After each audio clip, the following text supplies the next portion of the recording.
La compétence du gestionnaire de premier niveau a-t-elle évolué depuis les dernières années? Oui, bien sûr, la compétence du gestionnaire de premier niveau a énormément évolué depuis les dernières années.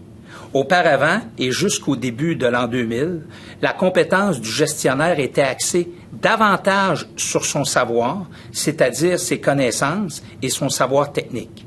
Maintenant, et pour les prochaines années, la compétence du gestionnaire sera axée davantage sur son savoir-faire, qui est son sens aigu de l'organisation, et son savoir-être, qui est son sens aigu des relations. Auparavant, le gestionnaire était appelé à être davantage un expert, une personne ressource, et maintenant il est davantage appelé à exercer son rôle de leader, son rôle d'influence, son rôle de donner l'exemple auprès de son équipe de travail. Pourquoi le gestionnaire de premier niveau a-t-il un rôle essentiel dans l'amélioration opérationnelle d'une organisation?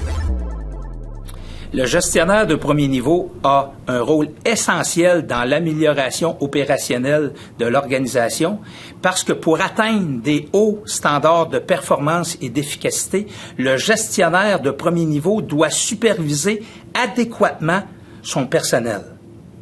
80% des individus, peu importe leur âge, leur ancienneté, leur poste, leur niveau de rémunération, ont besoin d'une supervision adéquate pour performer.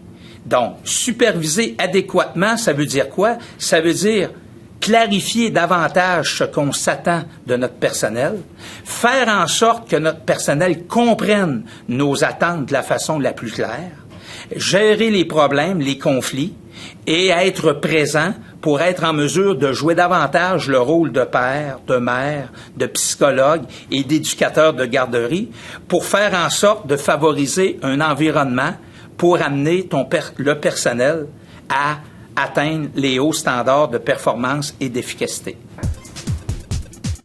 Dans une journée type de travail, quelles sont les principales responsabilités d'un gestionnaire de premier niveau? Concrètement, dans une journée type de travail, les principales responsabilités d'un gestionnaire de premier niveau se résument aux 4 actions suivantes. La première action est de superviser adéquatement son personnel afin de s'assurer que le personnel fait son travail, qu'il respecte le cadre de gestion et qu'il a un niveau de bonheur adéquat pour faire en sorte de performer dans son travail. Deuxième action, c'est de régler les problèmes de PQRS, c'est-à-dire les 4 pôles de la gestion pour atteindre un haut standard de performance et d'efficacité, le P étant la productivité, le Q étant les bons standards de qualité, le R, c'est les relations adéquates avec son personnel, et le S, qui est le 4e pôle d'une gestion efficace, qui est la santé-sécurité au travail. Troisième action, c'est d'améliorer l'efficacité opérationnelle du P, du Q, du R, du S, donc nos 4 pôles d'efficacité opérationnelle. La 4e action étant d'exécuter les tâches opérationnelles en faisant face aux 3 irritants du gestionnaire de premier niveau, qui sont les meetings inutiles, les courriels inutiles et la paperasse inutile. Donc, la grande réflexion, le grand positionnement que la direction d'une organisation doit prendre doit être d'orienter le gestionnaire de premier niveau en conséquence des 3 premières actions.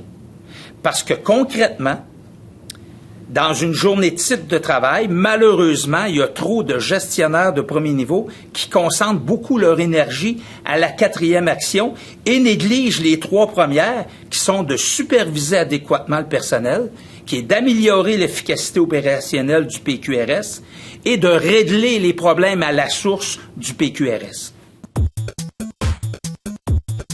De quelle manière le gestionnaire de premier niveau peut-il faire comprendre adéquatement le cadre de gestion de l'organisation à son personnel? Le gestionnaire de premier niveau peut faire comprendre adéquatement le cadre de gestion à son personnel en appliquant d'une façon rigoureuse les 3 étapes suivantes. La première étape, c'est de communiquer, c'est-à-dire prendre la responsabilité de se faire comprendre en réexpliquant 3 à 5 fois. Pourquoi réexpliquer 3 à 5 fois? Parce que dans une démarche commune de communication, il n'y a qu'un tiers des gens qui comprennent du premier coup. Il y a un tiers des gens qui pensent avoir compris, puis il y a un tiers des gens qui n'ont pas compris de la première fois. Donc, en réexpliquant 3 à 5 fois, on va emmener le récepteur ou les récepteurs à comprendre dans une proportion de 80%. Donc, le 20% qui n'ont pas compris, on doit procéder à la deuxième étape, qui est d'adresser son personnel, c'est-à-dire faire une rencontre privée, personnelle, pour être en mesure de s'assurer que la personne comprenne, en obtenant les raisons de la non-compréhension. Donc, c'est une démarche très positive, très proactive, que le gestionnaire fait avec un certain petit pourcentage de son personnel. Après cette étape-là, il y a également un pourcentage des gens qui ne veulent encore pas comprendre. Donc, on doit procéder à la troisième étape, qui est de discipliner, allant malheureusement même au congédiement.